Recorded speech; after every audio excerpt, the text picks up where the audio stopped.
A. Pengertian kritik matan hadis. Kata kritik berasal dari bahasa Yunani, yaitu krites, yang artinya seorang hakim. Berarti menghakimi. Kriteria berarti dasar penghakiman. Kata kritik secara etimologi dalam bahasa Indonesia artinya menimbang, menghakimi, atau membandingkan. Kata nak yang berarti penelitian, analisis, pengecekan, dan pembedaan, dan memisahkan sesuatu yang baik dari yang buruk. Dalam perkembangan selanjutnya, kata nak diterjemahkan dengan kritik. Karena itu, nak al-hadis maksudnya kritik terhadap hadis, baik terhadap matan hadis maupun sanadnya. Dalam Al-Quran dan Al-Hadis tidak ditemukan kata nak dalam pengertian kritik. Tidak disebutkannya istilah nak dengan arti kritik dalam Al-Quran dan Al-Hadis. Tidak berarti kritik terhadap hadis tidak ada pada masa perkembangan agama Islam. Sesungguhnya kritik hadis telah biasa dilakukan sejak zaman para sahabat dengan menggunakan istilah tamyiz. Istilah tamyiz ini digunakan oleh Imam Muslim dan sebagian ulama lain menggunakan istilah nak yang semula tidak populer, kemudian menjadi populer pada perkembangan selanjutnya.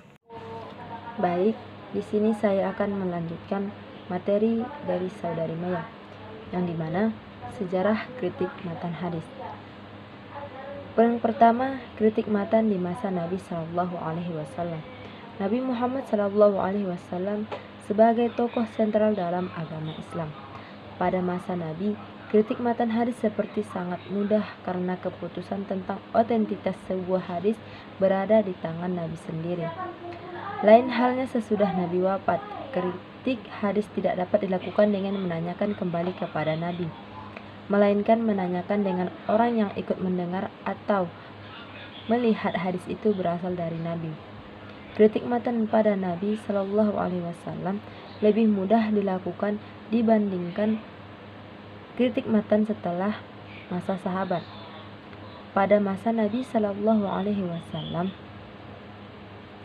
sahabat yang menemukan kejanggalan atau kesulitan dalam memahami perkataan atau perbuatan Nabi dapat langsung menanyakan kepada Nabi Shallallahu Alaihi Wasallam dan menerima penjelasan apa yang dimaksud dengan perkataan atau perbuatan beliau, karena Nabi Shallallahu Alaihi Wasallam adalah sebagai subjek yang paling mengetahui maksud tindakan atau perkataan beliau.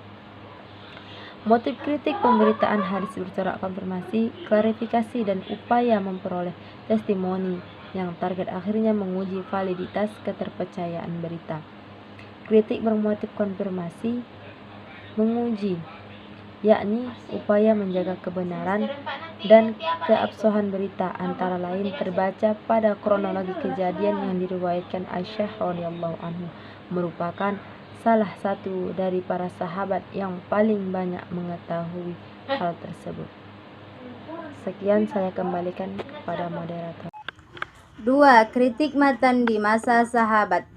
Proses transfer atau pengoperan informasi hadis di kalangan sesama sahabat Nabi Shallallahu Alaihi Wasallam cukup berbekal kewaspadaan terhadap kadar akurasi pemberitaan, kondisi daya ingat, ketetapan persepsi dalam menguasai fakta kehadisan di masa hidup Nabi, dan faktor gangguan indera mata itu saja yang perlu dicermati. Dampaknya antara sesama sahabat tidak terpantau kecenderungan mencurigai kedustaan, baik dalam memberitakan sendiri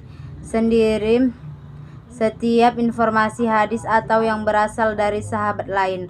Latar belakang tersebut kiranya yang mendasari Imam Syafi'i bersikap optimis untuk mendukung kehujahan hadis mursal sahabi, utamanya yang melibatkan sahabat senior. Pada periode sahabat, menurut pengamatan Al-Hakim dan Az-Zahabi, adalah Abu Bakar As-Siddiq sebagai tokoh perintis pemberlakuan uji dalam rangka melindungi jangan sampai terjadi kedustaan dengan mengatasnamakan Rasulullah Shallallahu Alaihi Wasallam. Motif ini seperti terungkap pada pernyataan Umar ibnu Khattab kepada Abu Musa al-Asy'ari, "Saya sesungguhnya tidak mencurigai kamu, akan tetapi saya khawatir orang dengan seenaknya memperkatakan sesuatu pada Rasulullah Shallallahu Alaihi Wasallam." Kaidah kritik lebih lanjut pada uji kebenaran bahwa Rasulullah Shallallahu Alaihi Wasallam jelas-jelas menginformasikan hadis itu.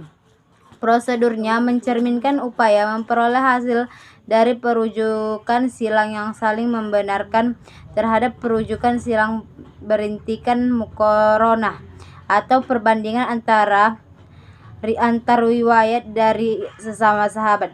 Pola muqaronah antar riwayat ini kelak menyerupai praktek iktibar guna mendapatkan data syahid al-hadis agar asumsi kemandirian sahabat periwayat hadis bisa dibuktikan. Syahid al-hadis adalah periwayatan mungkin hanya semakna saja oleh sahabat-sahabat lain yang dapat disejajarkan sebagai riwayat pendukung. Cara yang dilakukan cukup meminta agar sahabat periwayat hadis berhasil mendatangkan perorangan sahabat lain yang memberi kesaksian atas kebenaran hadis nabawi yang ia Baiklah, pada masa tabi'in ada 3 bentuk yang dilakukan dalam menjaga otentitas hadis. Yang dimana pertama dilakukan kodifikasi hadis oleh Al-Jahri atas perintah Umar bin Abdul Aziz, dan yang kedua lahirnya ilmu kritik hadis dalam arti sesungguhnya. Ini berdasarkan pada pendapat Ibnu Rajab yang mengotarkan bahwa Ibnu Sirin karena keluasan ilmu merupakan dalam bentuk rawi, dan yang ketiga diawali beberapa sahabat semisal Jabir. Pada periode ini terdapat semangat pelacakan hadis yang sesungguh luar biasa. Untuk meneliti hadis saja merupakan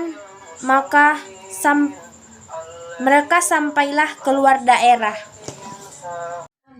4. Kriteria kesahihan matan hadis. Sebagaimana telah diketahui bahwa sebuah hadis dapat dinyatakan sahih apabila memenuhi 5 kriteria kesahihannya, yakni sanadnya bersambung, perawi bersifat adil, debit terhindar dari syadz dan terbebas dari ilat. Ketiga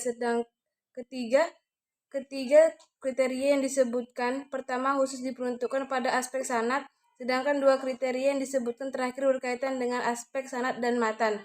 Dengan demikian berarti bahwa kriteria kesahihan sanad hadis mencakup 5 hal, sedangkan aspek matan hanya mencakup 2 hal, yakni tidak mengandung unsur syadz dan ilat. Penelitian terhadap aspek syadz dan ilat baik pada sanad maupun matan hadis sama-sama memiliki kesulitan.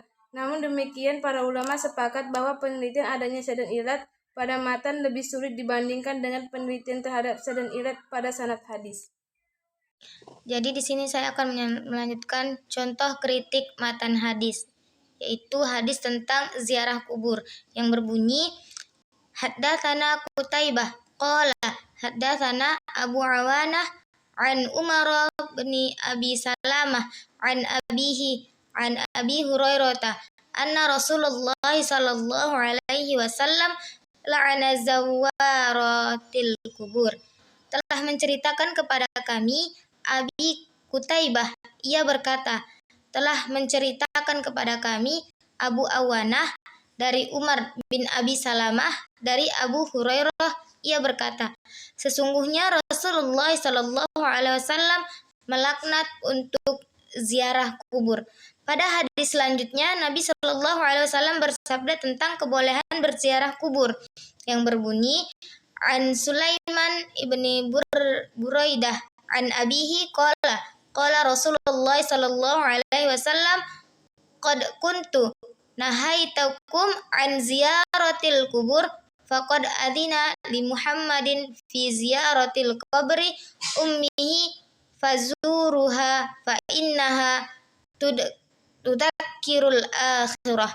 Dari Sulaiman bin Buraidah dari bapaknya berkata, Rasulullah Shallallahu Alaihi Wasallam bersabda, saya pernah melarang kalian berziarah kubur. Sekarang telah diizinkan untuk Muhammad menziarahi kubur ibunya. Maka berziarahlah, karena berziarah kubur itu dapat mengingatkan akhirat. Pendekatan latar belakang ini oleh pemahaman bahwa Al-Quran adalah sebagai sumber pertama atau utama dalam Islam untuk melaksanakan ajarannya, baik yang usul maupun yang furu'. Maka Al-Quran haruslah berfungsi sebagai penentu hadis dapat diterima dan bukan sebaliknya. Hadis yang tidak sejalan dengan Al-Quran haruslah ditinggalkan, sekalipun sanadnya sahih.